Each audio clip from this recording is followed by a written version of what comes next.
100 पर पेशाब करके लाठियों से पीटा। मिनी पाकिस्तान बन जाए, कोई बीच में ना रहे। दरभंगा के मंदिर के सामने मुहर्रम का झंडा लगा दिया। तो मोहरे हैं जदयू के एक बड़े लीडर, जिसके इशारे पर समीर की भी हत्या हुई। बड़े व्यवसायी और आशुतोष शाही की भी हत्या हुई। एक खास वर्ग और व्यापार से जुड़े लोगों को शहर में चर्चा है।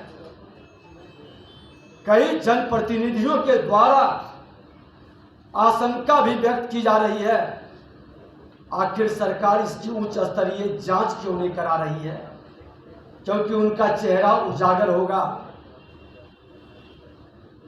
सत्ता में बैठे लोग कहीं न कहीं ऐसे पर्दा के पीछे खुलकर जमीन माफियागिरी, बालू माफिया और दारू माफिया का खेल खेल रहे हैं, और जो इसमें बाधक बनता है या हिस्सेदार बनने का प्रयास करता है, उसकी हत्या करा दी जाती है। आज पूर्णिया में भाजपा कार्यकर्ता राजकुमार मेहता की जिस तरह से निर्मम हत्या की गई, चाकू से, तलवार से, एक व्यापार करने वाला व्यक्ति वैसे जगह व्यापार कर रहा था जहां वो अल्पसंख्यक था, उससे रंगदारी की मांग की गई, चंदा की मांग की गई। लोग बताए वहां के कि तलवार से और चाकू से निर्मम हत्या की मानसिकता किन लोगों की होती है, ये तुष्टीकरण की राजनीति है। उसी का परिणाम है पूर्णिया के अमौर नगर के शक्ति केंद्र प्रभारी जनार्दन मंडल की भी हत्या कर दी। संजोग से मैं उसी जिला में था। दोनों हत्याएं में हमने गया भी। कटिहार के बैगना में भाजपा बूथ अध्यक्ष प्रहलाद पासवान की हत्या की गई, उसको भी चाकू से गोद कर। आखिर क्यों? एक खास समुदाय के लोग जो अल्पसंख्यक हिंदू बनते जा रहे हैं, उसके पलायन के लिए विवश करना और विरोध करने पर उसकी हत्या करना, आखिर ये खेल क्यों हो रहा है? कटिहार के बिंदीपारी कदवा में ललित मुर्मू के परिजन से भी मुलाकात की। उसकी बलात्कार और हत्या का मामला लोगों ने बताया। उसके परिवार से जब मिला, अररिया, बेगूसराय, समस्तीपुर सहित कई जिले के अंदर दलित बच्ची के साथ, महिलाओं के साथ बलात्कार की घटना में क्यों सरकार की मुंह नहीं खुलती? क्यों उप मुख्यमंत्री तेजस्वी यादव जी और मुख्यमंत्री क्यों इस मामले को दबाने में और रफा दफा करने में और कानून की राज का नाटक करने के लिए कुछ कमजोर कड़ी को पकड़ करके, खाना पूर्ति करके ये दिखाने का खेल करते हैं कि मैं तो एक्शन ले रहा हूं? तेघरा के अंदर निर्वस्त्र करने वाले पर मुक्त अभियुक्त की गिरफ्तारी क्यों नहीं? खाना पूर्ति के लिए कुछ लोगों को जो आसानी से बेल मिल सकता है, उसकी गिरफ्तारी करके ये पीठ थपथपा लेते हैं और मुख्य अभियुक्त को बचा लेते हैं। और इसी तरह के आज कई ऐसी घटना घटित बिहार में हो रही है जिसमें कहीं न कहीं सरकार का संरक्षण इनके मंत्री और प्रशासन में बैठे बड़े पदाधिकारी जो खुलकर इस तरह के लोगों की मानसिकता को संरक्षित ही नहीं करते हैं, बचाने का खेल खेलते हैं, जिससे आज अपराध चरम पर पहुंच रहा है। हमने तो दरभंगा के अंदर गया, और दरभंगा के मंदिर के सामने मुहर्रम का झंडा लगा दिया। विरोध करने पर हिंदुओं को मारा पीटा गया। पुलिस ने भी आक्रमणकारी पर लाठी नहीं चलाई। आताताइयों का पत्थर खाते रही पुलिस। फिर मौन क्यों था? क्या व्यवस्था थी? सरकार जवाब दे। इसकी सीबीआई से जांच कराए।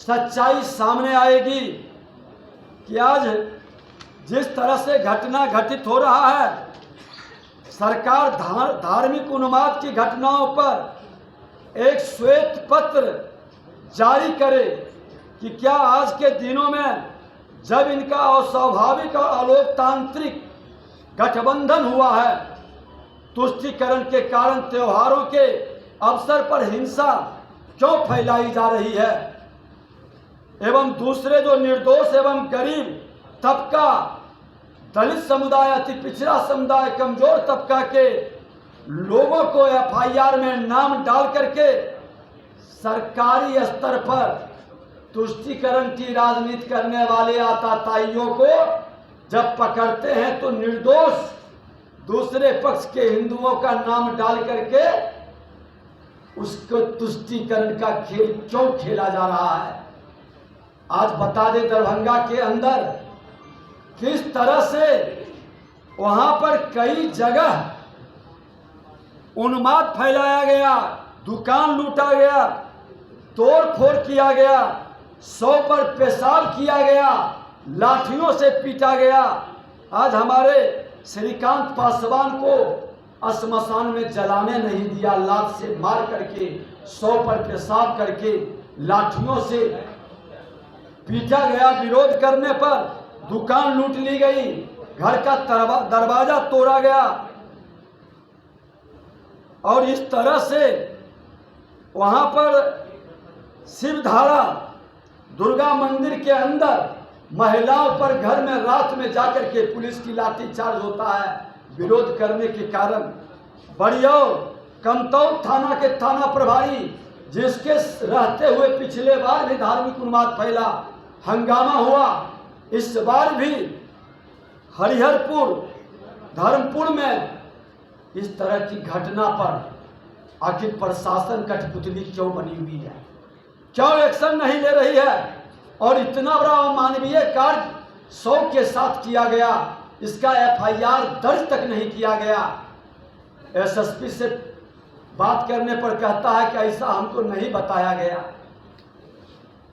मात्र 20 से 25 घर पासवान समुदाय के लोग, 5 से 6 घर पासी समाज के लोग, सबसे जाके मिला, कहा कि हम लोगों को इसलिए तंग किया जा रहा है कि हम अपना घर मकान बेच दें, ये मिनी पाकिस्तान बन जाए, कोई बीच में ना रहे।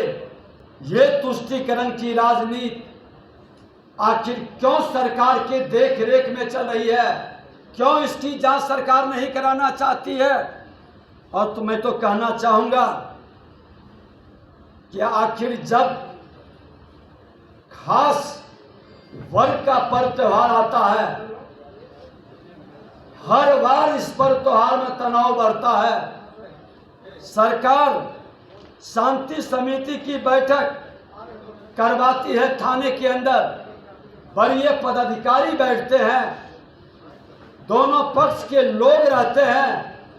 और अब तो हद हो गई कि शांति समिति में हिंदू पक्ष के डर से लोग जाते नहीं हैं। जो जाते हैं हंगामा होने पर उन्हीं का नाम पहले डाला जाता है एफआईआर में। इस पक्ष से 2, 4, 5 लोग रहते हैं और उस पक्ष से कई दर्जन लोग रहते हैं। प्रशासन के लोग तुष्टीकरण की राजनीति में जब हंगामा होता है, रूट तय होने के बाद भी जब उसका उल्लंघन होता है और जब घटना घटित होता है, तो दोनों पक्ष के कुछ लोगों पर, खास के शांति समिति में बैठने वाले लोगों पर एफआईआर करते हैं